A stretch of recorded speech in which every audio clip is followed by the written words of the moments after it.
and welcome to the Gravel Trap Podcast. On today's show, I've got fellow co hosts Don and Zin. How's it going, guys?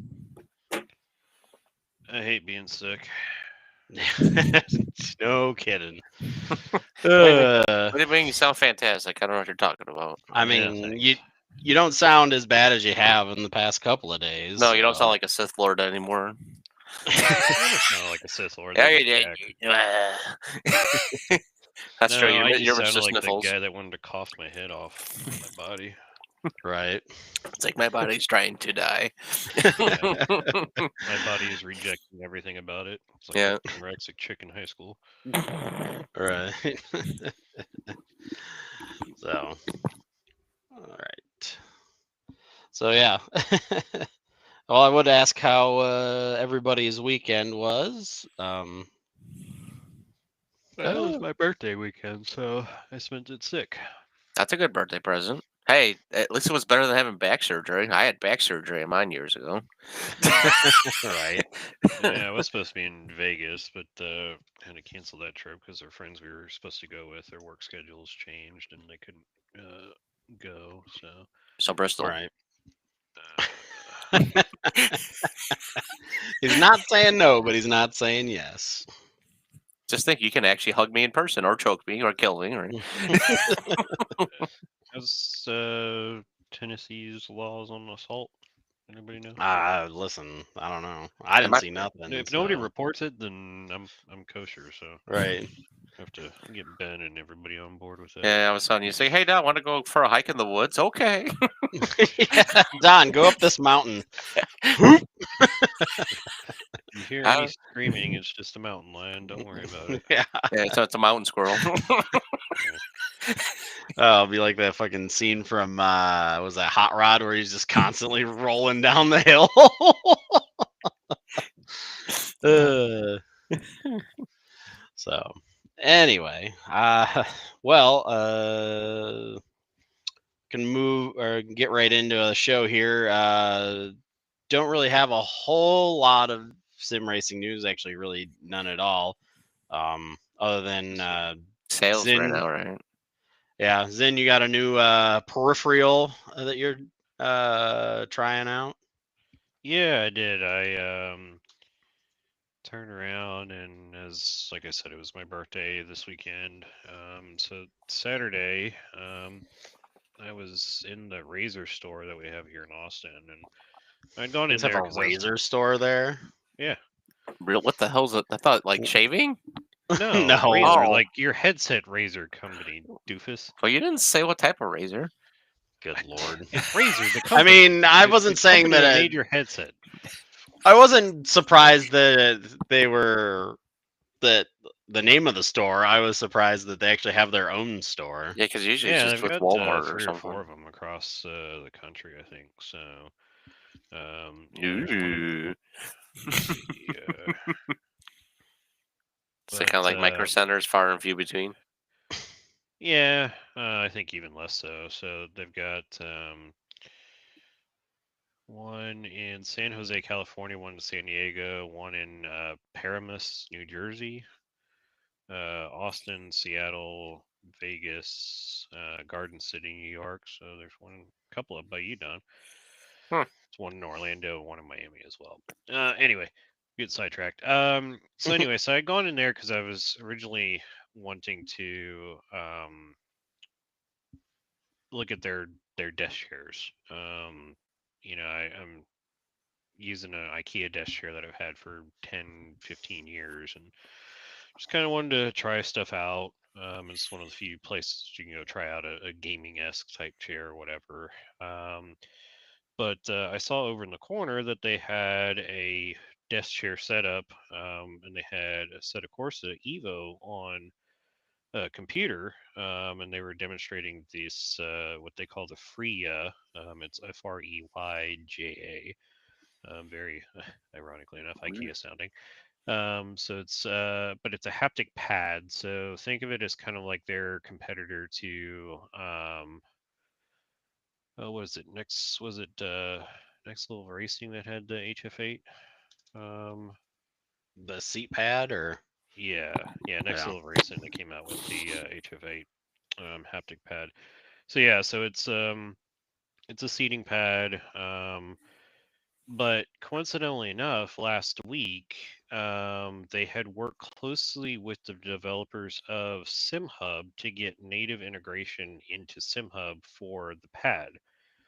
Um, and so I had, coincidentally enough, the night before read an article on, I don't know, PC Gamer or one of those type websites that was talking about how they had tried the pad out with a AC Evo.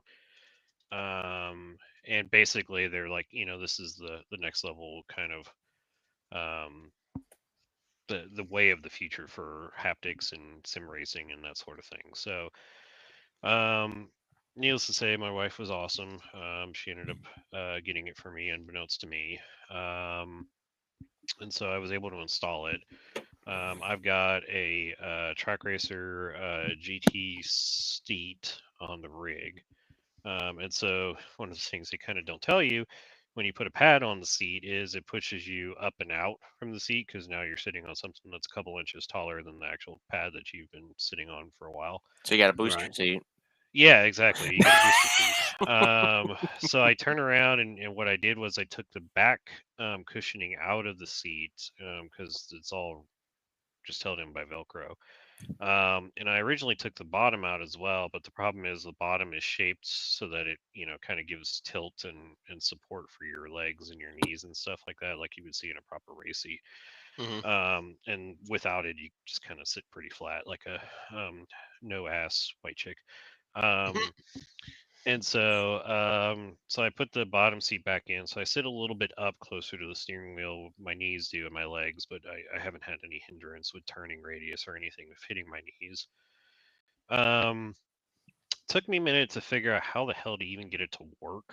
I will say the directions that come with it are not the most intuitive for getting it set up in SimHub. Mm. Primarily because it just talks about, hey, install Razer Synapse, install SimHub, search for Razer in the devices section, add it, and you're good to go. I did all that. Well, what it doesn't tell you is that you have to have Razer Chroma installed as well as Razer Synapse. And then once you do that, then that unlocks the full haptic ability for the pad. And then that allows it to actually pick up the in game signals and everything. So, Mm. um, I haven't tried it yet to see if I can use both the butt kicker and the Freya pad. I absolutely love the Freya pad. Does that It's work with Call incredible. of Duty? Yes, it would work with Call of Duty. So what you're saying is if I technically literally backstab you, Yes. oh, Yes. I got to shoot you in the ass now. Well, I don't have it. I don't have Call of Duty on my sim rig, so. Well, run into the back of you with a car. It's the same difference. So That's kind of cool. Okay. So it'll work with just more than Sim racing. one Yeah, set of so game. yeah, exactly. So it works natively with SimHub. So any game that SimHub supports, it'll work with it. So like Le Mans Like I said, Ultimate and stuff like that. Mhm. yes, exactly. Okay. Le Mans Ultimate, AC Evo, Assetto Corsa, American Truck Dirt. Simulator, the whole 9 yards. And then for those games that are outside of SimHub, it does it based on audio cues, and you control all that through the Chroma software. Mm. And so it's got both presets for games through there, or you can do it based on the sound settings that you have through Windows. So like if you're playing Wreckfest or something like that, somebody ran into the noise, it would like vibrate. Yeah, you Yeah. can set what Okay. zone. So it's got Okay. speaking of zones, it's got 8 different zones. If I remember correctly, 2 upper body, 2 lower body, 2 in your butt, and then 2 in your thigh area. Oh my. Gentle crest of the sorry, inner 6. So it's got Gentle 6 caress of zones. the inner thigh. What are we playing? Frickin' What was that movie? Cards Against Humanity here? Yeah. But yeah, so it's you do all the adjustments through SimHub, so you can control everything from feeling ABS lockup or engagement, traction loss. You can actually It comes preset for feeling acceleration and deceleration, which those are keyed by default in your lower thigh area.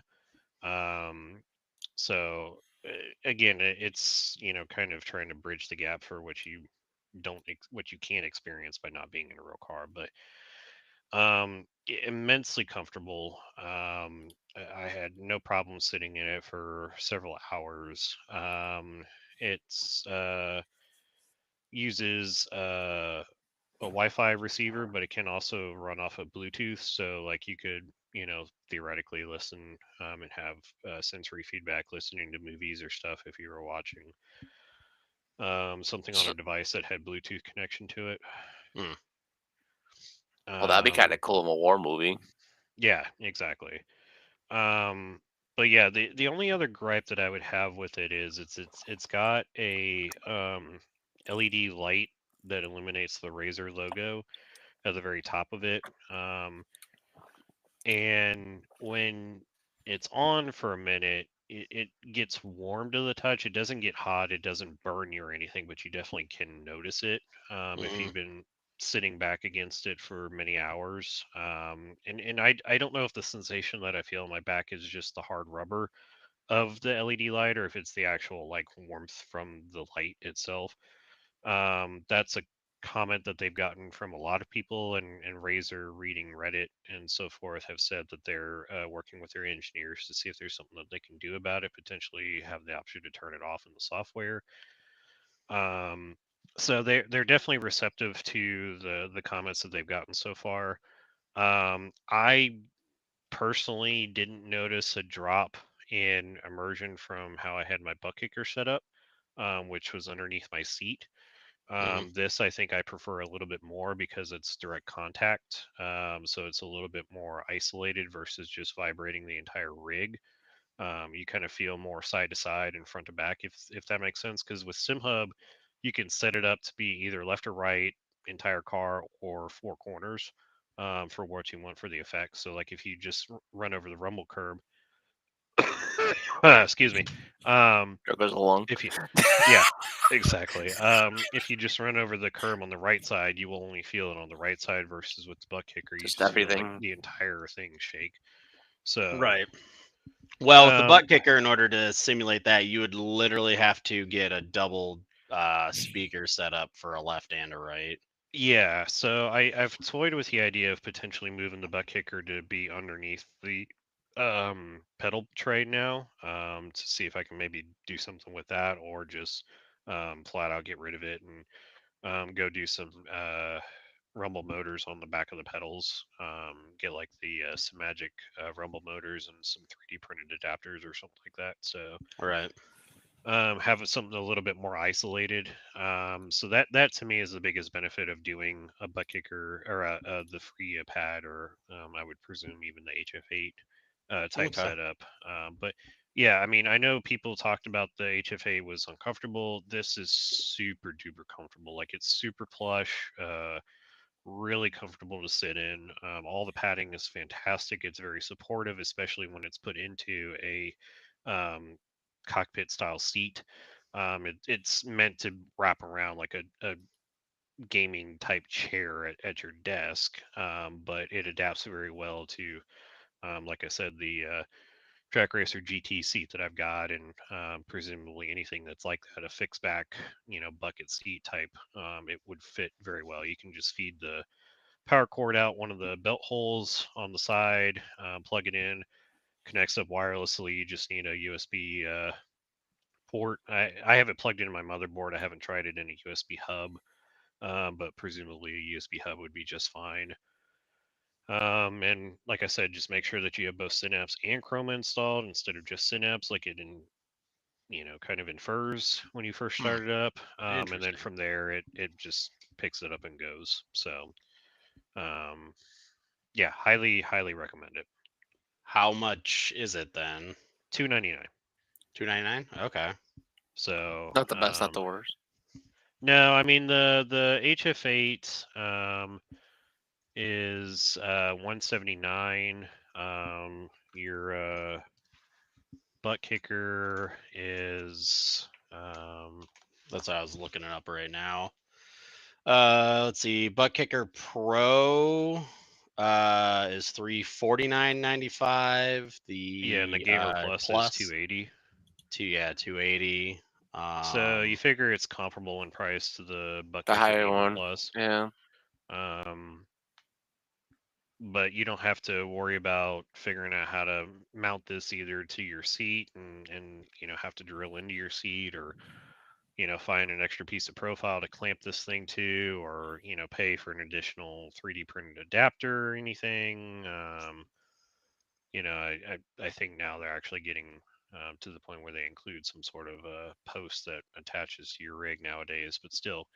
for the Butt Kicker, they Yeah. have started to send hardware with it, so Yeah, the other thing too is that because it uses SimHub, you don't have to, you can pay for SimHub however much you want to pay for it. It's, with Buttkicker, you've got to pay for the license to use in games and stuff to be able to actually get the features to unlock and I haven't. whatnot. So, no, it's something that they added. Because, where is it in here? Because like it says here, the ultimate, which is all game plugins, is $300. Which I don't know what the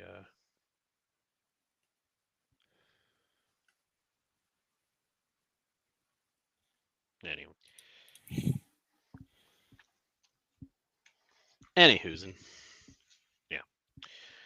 So yeah, it's so like I said, it's $299. Try and find that website.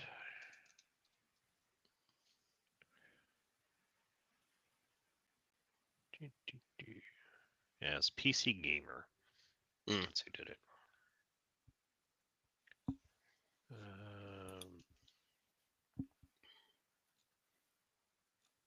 Yeah, and they had done an initial review, and they initially were kind of critical on it. They only rated it a 70 out of 100. But then there was the, like I said,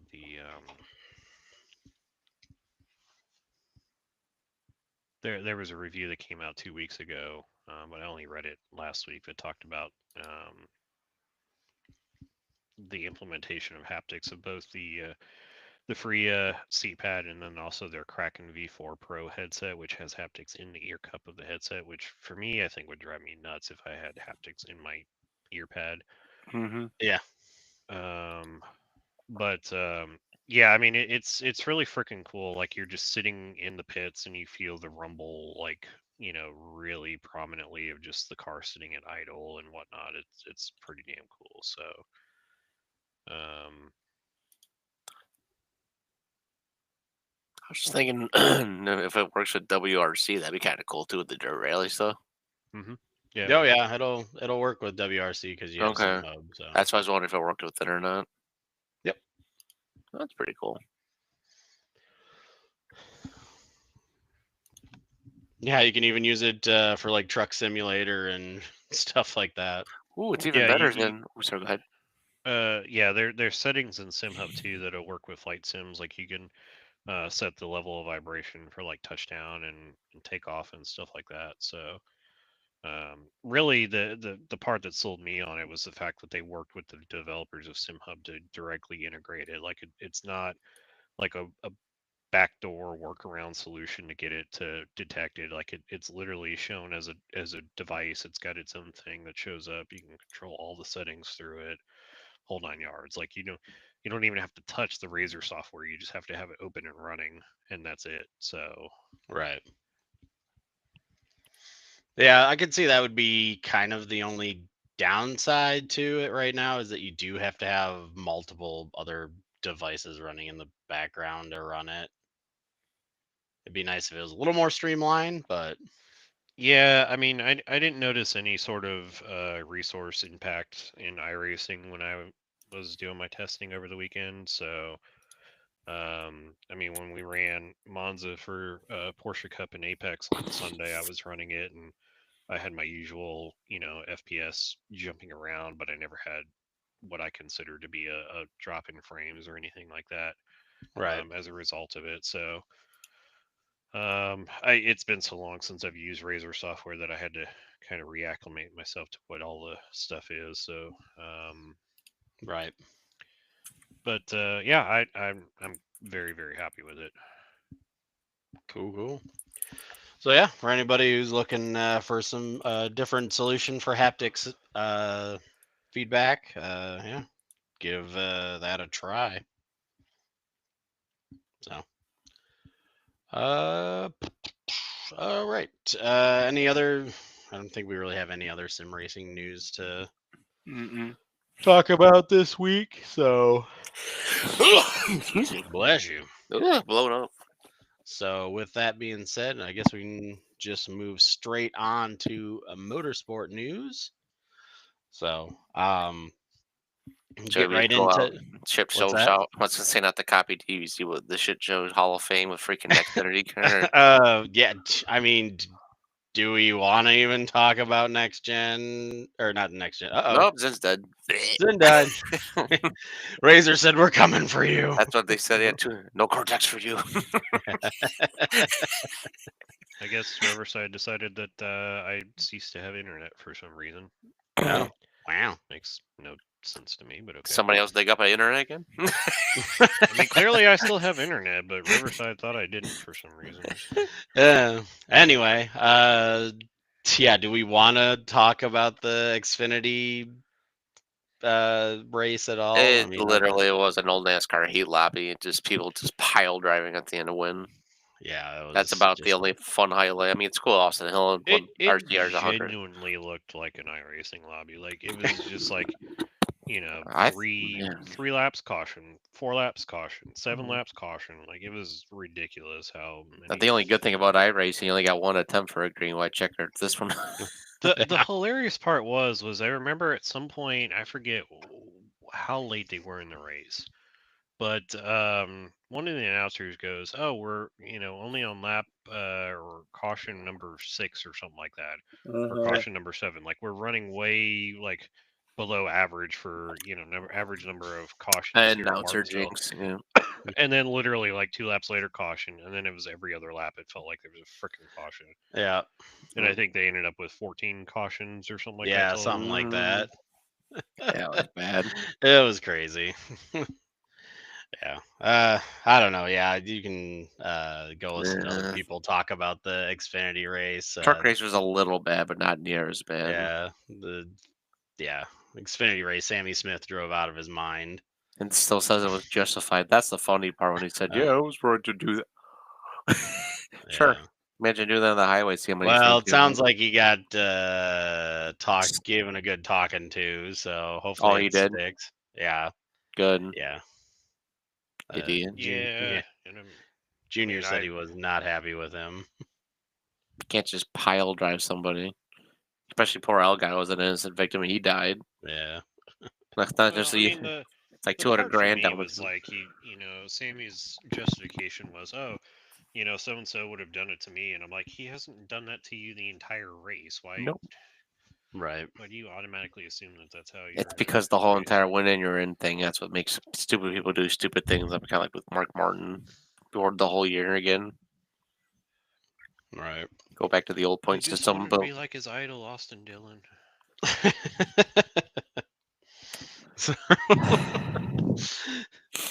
Anyway, at least Austin Dillon won when he did it. See, technically he did not. He did win. He didn't win the point. He didn't get into playoffs, but he won technically. Yeah. Anyway, yeah. If you want more in-depth reviews of the Xfinity race and stuff, you can go listen to other podcasts to do so. But we will talk about the NASCAR race at Martinsville. Some highlights I have in here. They the first caution was for debris. TV did not show the debris, but was that the air hose? No, I don't think so. Because I think it was an air duct thing, wasn't it? Or was that the second one? No, well, it might have been. It might have been that, but yeah, I don't know. It didn't show it for very long, or they didn't talk about it again. Yeah. Once it was up. Let's see. Chris Buescher got Hosevard. He did it to himself. He kind of just went zoomed and Yeah, he did kind of spin off the front of Yeah. Carson Hosevard. I was like, as soon as he crashed, I'm like, that's what I get for picking him in fantasy. I just right. killed him. At least I ended up winning $2 off of it, but still, I would have won 7 if it wouldn't crash. Right.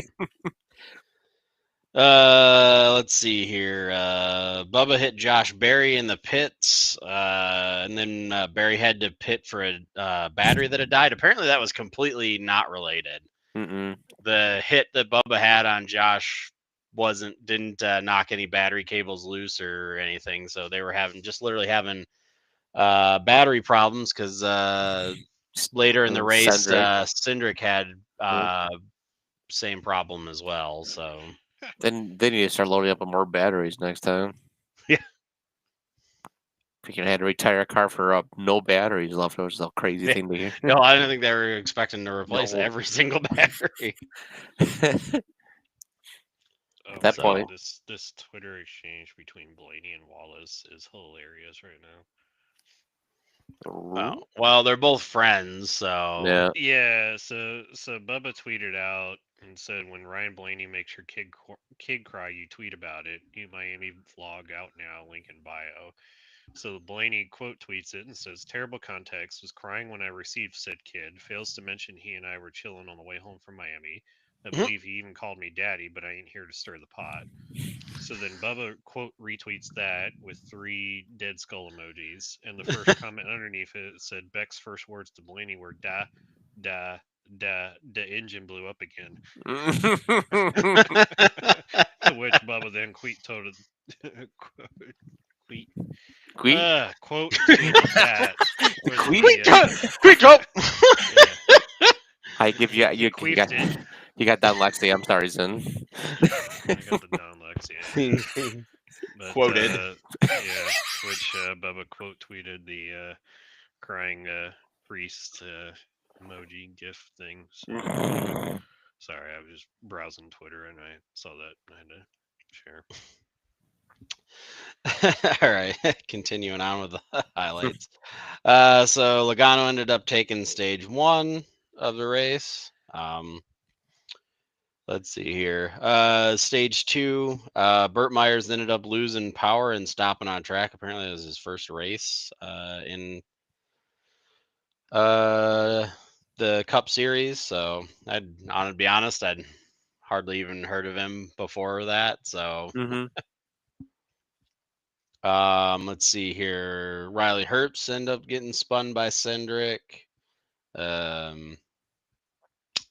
SVG loses a right rear, so more tire problems for SVG. Man, he's been having problems with tires this season.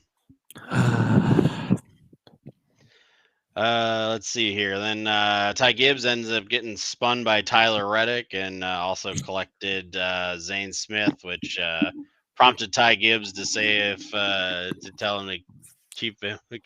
Keep him away from him. Like keep that little man away from me, or something like that.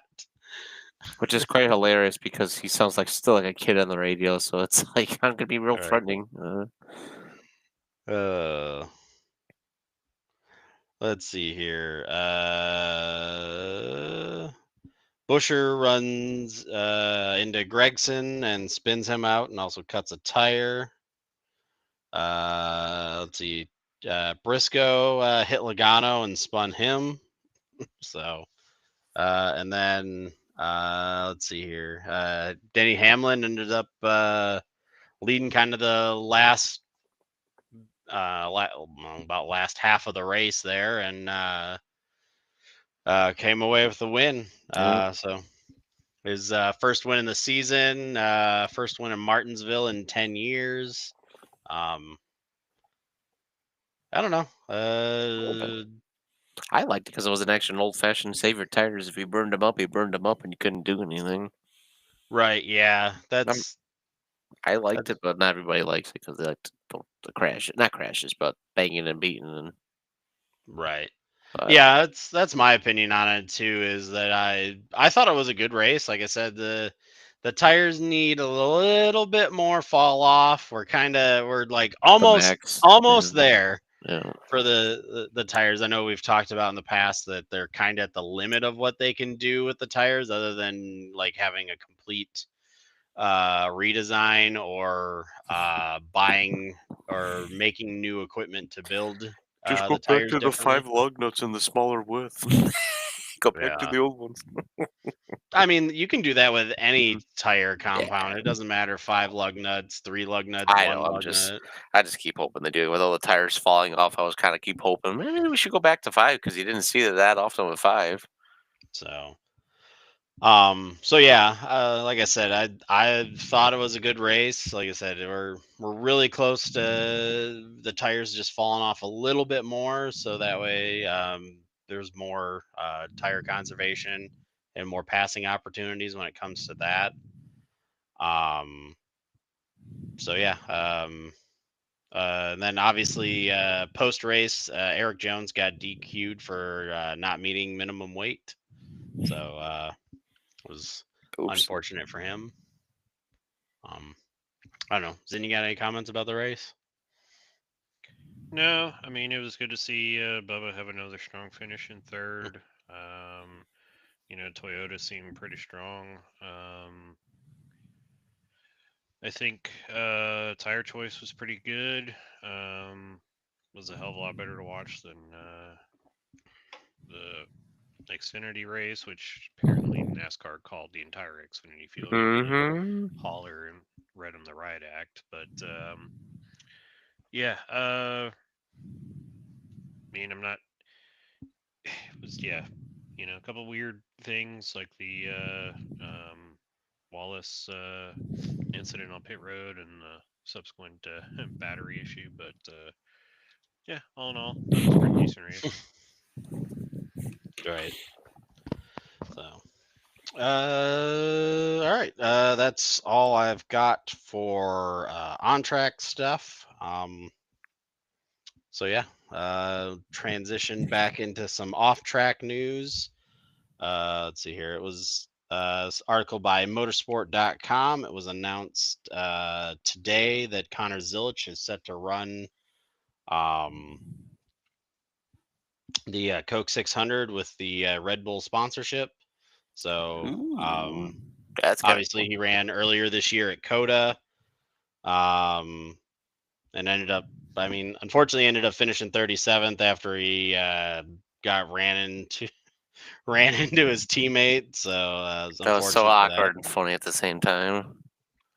But yeah, he will drive the number 87 Chevrolet from with full backing of Red Bull.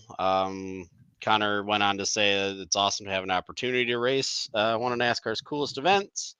The Coke 600 is one of the most prestigious races that are on NASCAR schedule. It's going to be a challenge both physically and mentally because that race is so tough. And I'm very appreciative of Trackhouse owners and founder Justin Marks and everybody from the Red Bull organization giving them their full support and backing to do this race. So yeah, like I said, it's going to be interesting to see how he does on an oval. He's scheduled to do the other road course races this year. Think the Glen. So, yep. Okay. Well, the cool thing is I get to see him race on Saturday because what was it? The NASCAR Rewards thing changed their stuff this year. Used to be Cup races, now it's only Xfinity because they didn't. I guess they were losing money. But me and a friend of mine are going to the Xfinity race at Watkins Glen this year, and I told him about the other drivers that are going to be there. And he's all excited. Kind of like the Xfinity field more than I do the Cup field. Right. Yeah. So yeah. Like I said, excited that Connor's getting an opportunity to run in the Cup Series for a couple of races here and there, and be interesting to see how he does. Be interesting to see if he takes over Suarez this year. If he doesn't, I think mean that's what they're that going for. yeah. Yeah, and if Red Bull is going to come on as a full-time sponsorship for and I the can't car, blame him for doing it. Yeah. Oof, that's a It's lot hard of to turn money. down. Yeah. I mean, I like Suarez, but Yeah. Well, SVG is supposed to. Well, he's running full time in Cup this Next year right? too, and next year. Yep. And Yeah. next year. Yep. Yeah, and I mean he's got the full backing from WeatherTech, so. Which is buku bucks right there. Mm-hmm. So, all right.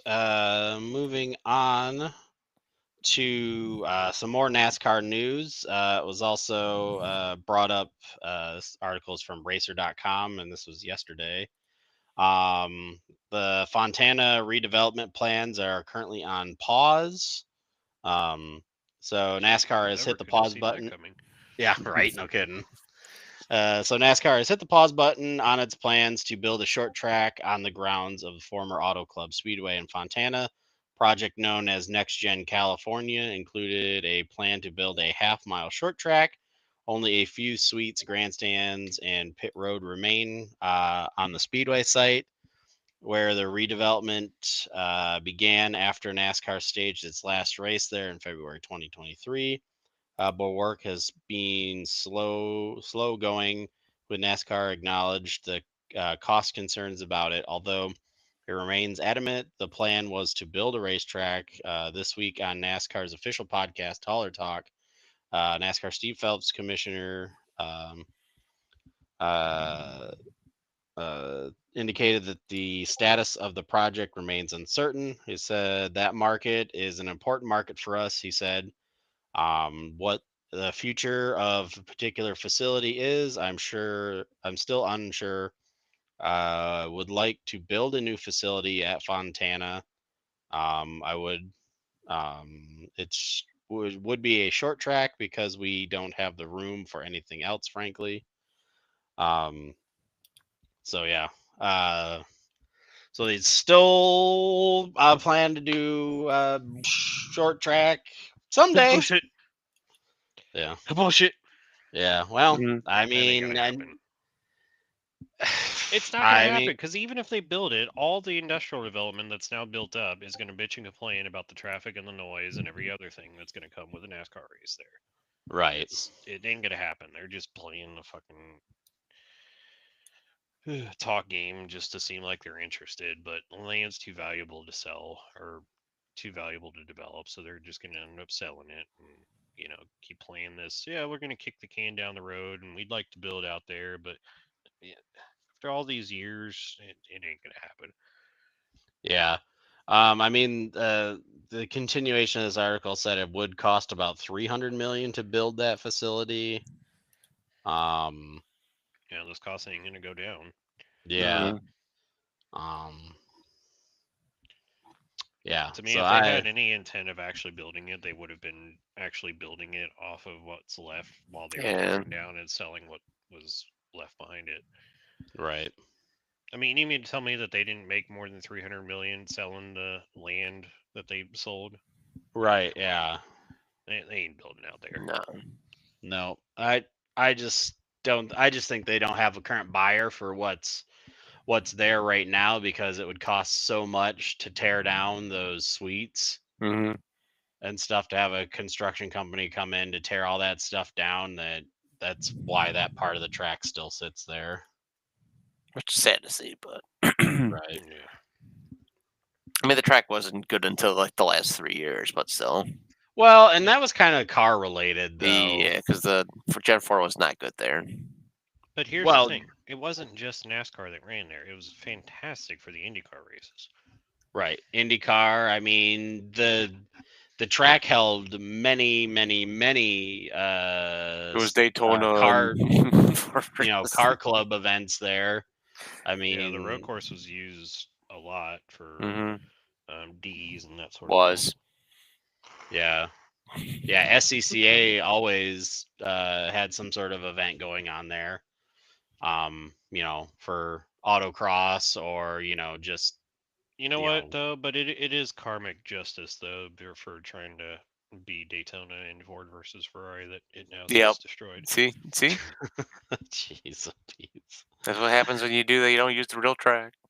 Uh, If only Hungaroring would suffer the same fate for trying to be Le Mans and everything else in Gran Turismo. right. Anyway, moving on to our next article. This is by Sports Car 365. So there are some wholesale BOP changes coming to Long Beach. Our favorite thing to talk about in sports car racing.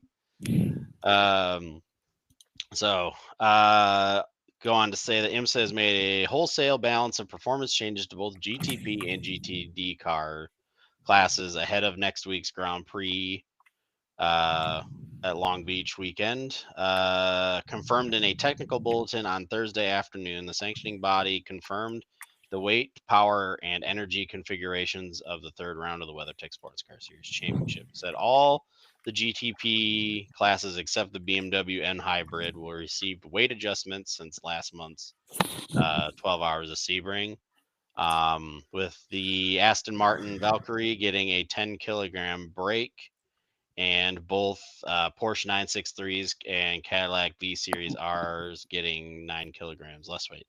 Although I don't think the Valkyrie is running, because aren't they only doing the endurance rounds? I think so. I I don't. thought so, but I think they're also running the full season. So Oh, okay. The Acura, however, received a 5 kilogram increase in minimum weight, along with a 7 kilowatt or 9.3 horsepower reduction in first stage power levels below 230 kilometers. Conversely, Acura gets a 2.3% power increase at speeds of over 240 kilometers. Both Cadillac and Porsche also have been hit with a first stage power reductions to the tune of 13 kilowatts or 17 horsepower, although with the increase of a 2.1% and 2.4% on the second stage, respectively. The Valkyrie gets a 3 kilowatt or 4 horsepower reduction in the first stage and a 0.02% increase at the top end, while the BMW gets a 3 kilowatt or 4 horsepower increase at the low end and a 1.1% boost at the top end.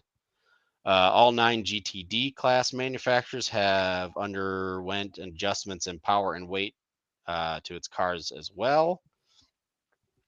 Among the biggest weight changes include a massive 31 kilogram weight reduction for the Corvette and a 2.27 kilogram brake for the Ferrari 9296 GT3 and a 24 kilogram weight reduction for the Lexus RCF GT3.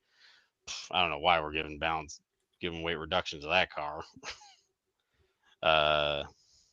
Almost all GT3 spec cars have received weight breaks, but to smaller degrees, except for increases to the Porsche at 12 kilograms, and the BMW at plus 9, to them too. The Mustang GT3 gets the largest low-end power adjustment with 5.6% increase compared to the Porsche at 4.8 and BMW at 4.5. Yeah, fuck you, BMW. Fuck the Porsche, fuck the BMW. So yeah, that is the BOP changes. What this all means, I don't know. We'll have to wait till the race happens. I have never seen them make such drastic changes. I mean, 31 kilos is 68 pounds. Like, that's a freaking metric ton in a race car. Good. The Corvette needs to be the lightest and fastest car in the track. Corvette was competing with the BMW and the Porsche at the head of the field at Sebring. It did not need 68 pounds taken out of it. Nope. It needs the biggest weight reduction and the most horsepower. You sound so happy, Zen. We don't get into politics, so I won't make my comment. I mean, that is true. I mean, you do like this is racing politics. This is fine. Yeah, the people that came up with these numbers were the same one that came up with Trump's tariff numbers. Oh, well, listen, throw a number at a wall and hey, them penguins need to be tariffed. Well, unlike those, these are backed by data. So what data? They have the torque sensors and stuff like that they're using now. When Sports Car 365, when John Dagnes goes to IMSA and says, explain why you're giving the Corvette a 68-pound weight break, and they're like, I don't know. We won't tell you. Well, I mean, I guess they don't have to It's all share Jack's that fault. with people, other than they share it with they. I mean, as far as I know, they still are working with the teams on this stuff. So, that hasn't changed Something from tells last year. me that there's been nobody that's told why it's had such drastic changes. I mean, I don't know, or they're just not saying. So, anyway, we'll have to see what this brings for Long Beach. I don't know. I'm still saying that the Lexus will probably still be a fairly dominant car. Mm-hmm. But and of course, obviously, the BMWs will still be good. So, yeah, I don't know. We'll just have to wait and see next week. Mm-hmm. Continuing on with some more motorsports news. This one so much isn't well, this isn't on track related or current racing related, but just interesting article. Articles also by Sports Car 365. It says Audi is to sell the collection of LMP and DTM cars. So Audi Sport is putting up its former LMP prototypes and DTM cars for sale, with the X factory entries available for purchase in drivable condition for the first time. How with the money Uh, Grant's spending on his BMW, you can trade that in and get one. Yeah, announced Wednesday, the newly formed Audi Sport Racing Legends project has been created to offer customer support to collectors. The first car is expected to be handed over to an unclosed collector sometime this summer. It says we're rebuilding these chassis together with reconditioned parts from that time into racing cars according to strict standards and with a high level of expertise. Uh, Said Audi's sport manager Rolf Mitchell. I think that's how it's pronounced. In some cases, even the developers from that era are involved in current projects. The Audi R18 e-tron Quattro and the RS5 DTM are two of the fastest racing cars we have ever built. Customers can look forward to not only extremely sought after racing cars, but also to a fireworks display of driving emotions. Our customers become part of a select circle, benefit from our motorsport expertise, and receive comprehensive support. The German manufacturers offered up two initial cars for sale. Chassis 207 of the R18, the one that won the 2012 6 Hours of Spa, and with Romain Dumas, Lloyd Duvall, and Marc Genet. Additionally, the RS5 DTM chassis number 107 is up for sale, with race winner DTM driver Timo Schneider. Sorry. As Audi Sports' new project will be on site at the Jim Clark Revival in Hockenheim, the Le Mans Classic, and the Goodwood Festival of Speed later this year. The sales of Audi factory race cars is the latest development in the company's transformation, which has seen a disbandment of its GT3 car and the final R8 LMS GT3 car produced recently. So yeah, just interesting that interesting that they're still allowing full factory backing for people who purchase these cars. So at least if they need to get service work done, or heaven forbid they somebody puts one in the wall, they at least will offer some way of getting the car fixed and repaired. Mm-hmm. So, but again, still sad to see that that's what they've reduced all these extra engineers and stuff for, that used to be part of Audi Sport. Yeah, see that. So, I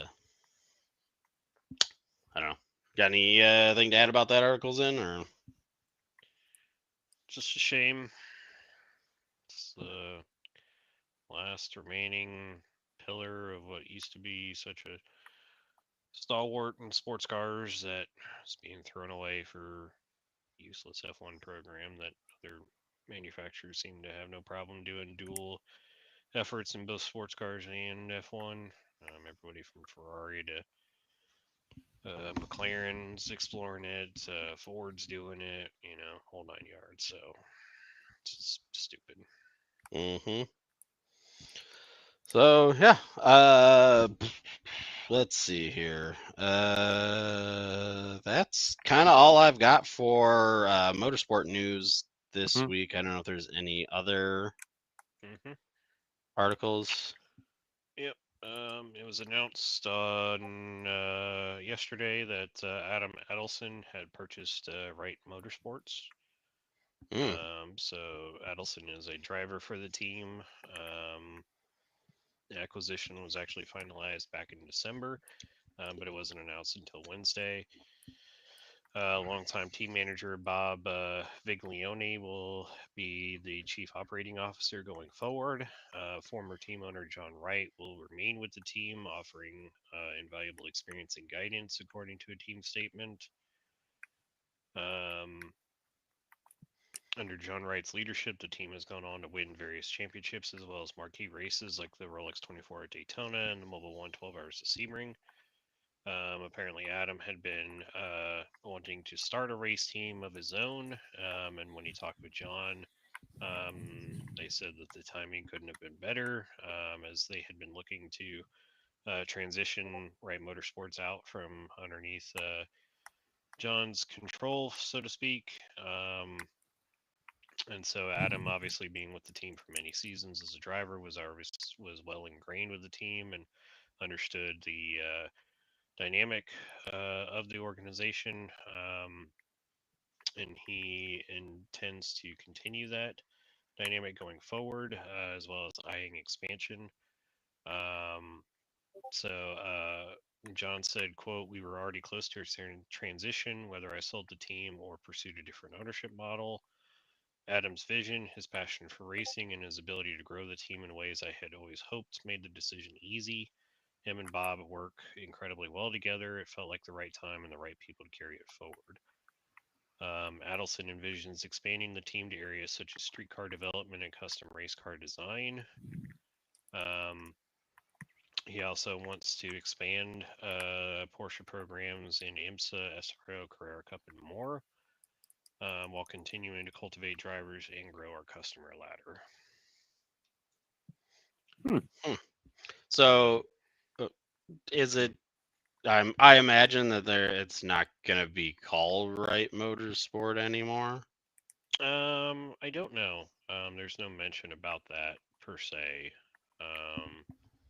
But I would suspect that it will probably take on a similar dynamic to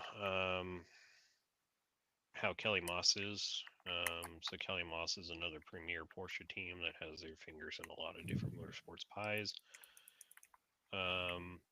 So there's another article that talks about how Adelson has outlined plans for Wright Motorsports to re-enter GT World Challenge America next year, as well as Porsche Carrera Cup North America, as part of the team's long-term goal to be in every Porsche eligible series in North America.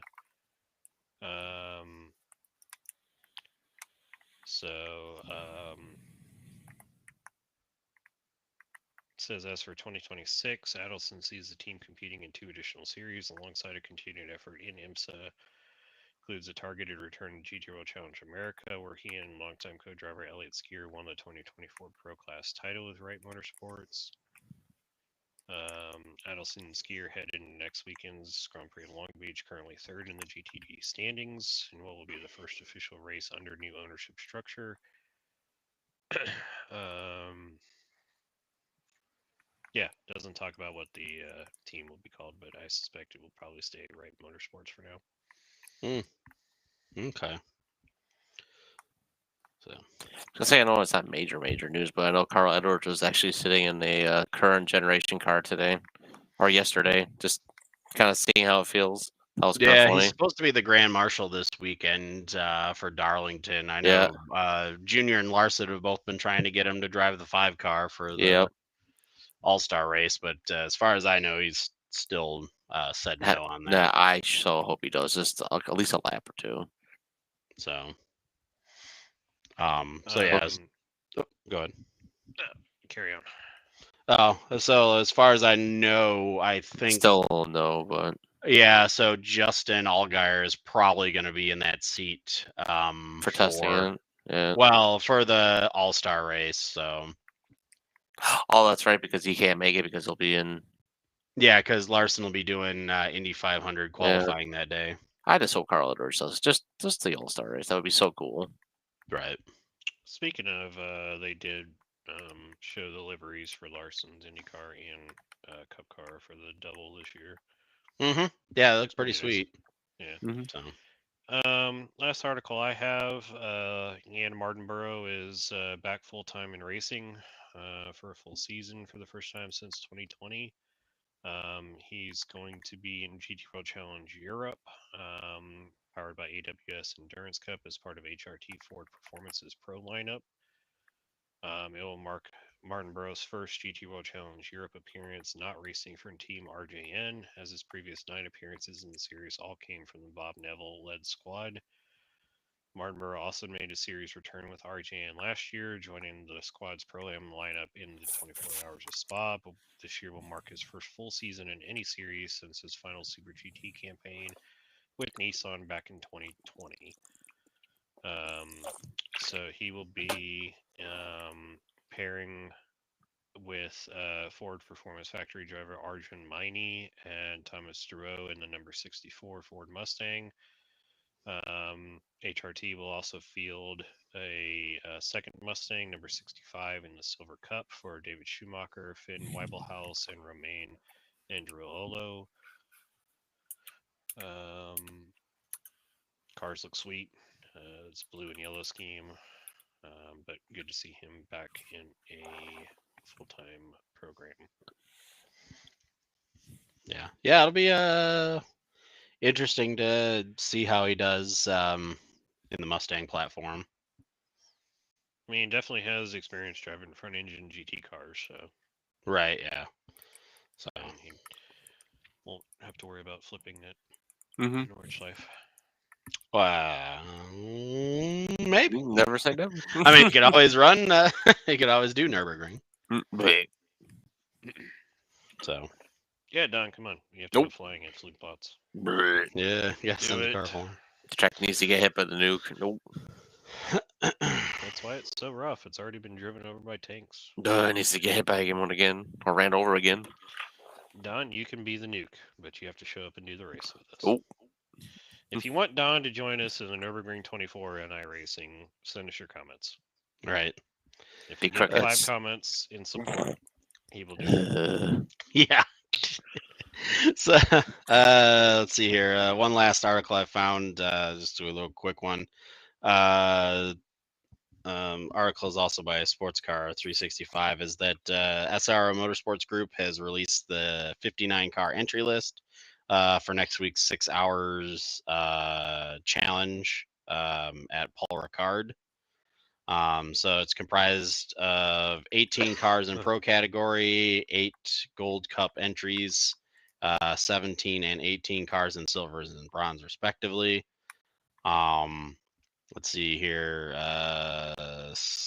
The Stellar Motorsports operation will be there with the Corvette Z06 GT3R.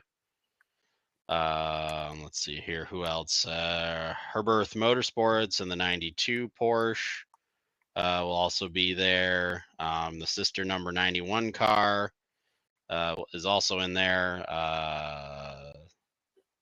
Santalock Racing has expanded its presence in the field to a third Audi R8 LMS GT3 Evo 2. Let's see here. Optimum Motorsports and the number 5 McLaren 720S GT3 Evo. Also has a single TBA remaining. Kessel Racing's Para Ferrari 296 GT3s will be in the race as well. Paul Motorsports, meanwhile, has enlisted Maximilian Paul and Marzo Mortelli and John Paul Southern Jr. to drive the number 333 Lamborghini Huracan GT3 Evo in Gold Cup. So, yeah, that'll be interesting. 59 cars on Paul Ricard. That'll be a tight. mess. Be tight like a tiger. I mean, at least that track has a lot of runoff. I mean, I experienced that a lot in Apex, so. So No, we don't have Paul Ricard in iRacing. Oh, I thought Yeah. I'm thinking of Elgra. Sorry, the other track. no, Sorry, no, this is Paul Ricard. This Paul is- Ricard. Yeah, Sorry, you got the want to track. talk about a track that needs to be nuked? That's Paul Ricard. Yeah. Yes, and does not like Paul Ricard. Oh, that track. Okay, yeah, I got That's his mixed up least with the other favorite track in ACC. That track is. Yeah. Yes. Huh. So Did anyway, we talk last week about the Nissan Z GT4 being dead? In Yes. Yes, we competition? did. Yeah. yep, we talked about that. So, yeah, that's kind of all we got. And apparently, on a weird update, Trevor Bayne convinced Carl Edwards to put on a fire suit and put some laps in a passenger seat at Flat Rock in a Porsche. Oh, So- of course. Hmm. So yeah, Trevor Bayne and Carl Edwards were out driving his Porsche 911 GT2 because Why Trevor not? Bayne has one apparently. Well, I guess when you win the 500, you can get something like that and hold Yeah. on to the money for a while. So Bayne said he's not trying to start rumors; they were just having fun. So driving it's not on- really much of a article, but apparently Andrew Van Leeuwen, who's the editorial director at Speed Cafe, Mhm. used to work at Motorsport Network, and apparently mentioned that at one point a standalone V8 Supercars game was set to be developed by Motorsport Games. However, obviously has long been nixed. That would have been fun. Hmm. Would have been, but Also, some side news that's also motorsport racing related. Wayne Taylor Racing sustained some damage from the storms that went through Indianapolis last night. John Force's race shop also received heavy damage with a partially collapsed roof from the tornado that went through last night as well on the north side of Speedway. Said nobody was at the shop at the time, so there were no fatalities or people injured. like, But yeah, he did say that our shop did sustain heavy damage. We will obviously rebuild. I wanted to thank everybody on the team and in person who stopped by to help clean up the mess today, employees and fans included. And subsequently, John also announced today that he is retiring from NHRA racing competition. So definitely or done. yeah, so he's Okay. definitely done. And so yeah, 45 years, 17 NHRA championships. How many near deaths? Yeah. Probably one of the So, yeah. funniest guys ever. In kind of Weirdville category for news articles related to racing, apparently Lamar Jackson is Try the 8 thing, yeah. filing yeah. trademark opposition against Dale Jr. For the number 8. So Fuck you, Lamar. Ugh. yeah, So apparently dumb. He's not having issue with the stylized DEI number 8. This is according to Bob Pockrass. He's having issue with the JRM previous version of the number 8, but it's still a stylized version of the number 8. Like, But it's he had not- it first, though. Yeah, and it's nothing anywhere similar to any of the 8 memorabilia or merchandise that Lamar Jackson uses in his stuff. He's So, an idiot. apparently he's gone through this, or he's going through this with Troy Aikman as well. Yeah. So he certainly knows how to pick his idiotic battles. Mhm. I feel like he's picking the wrong people to battle here. Mhm. Yeah.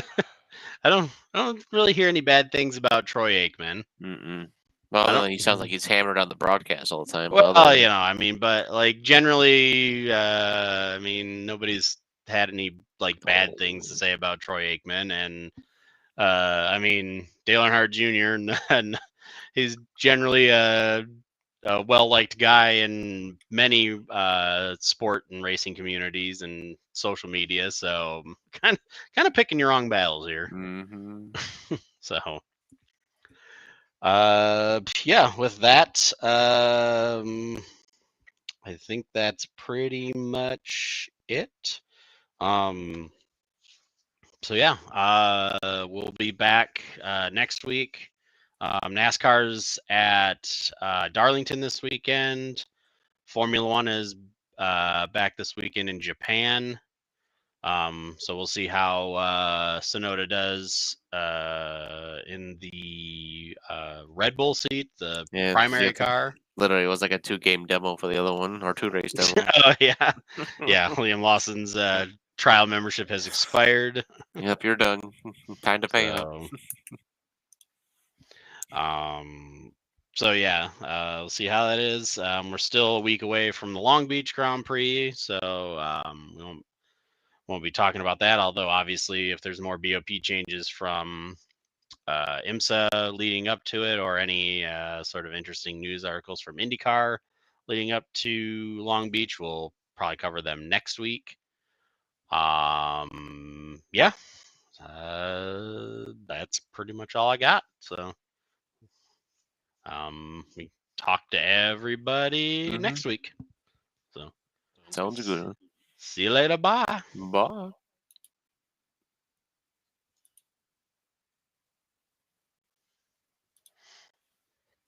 Alrighty.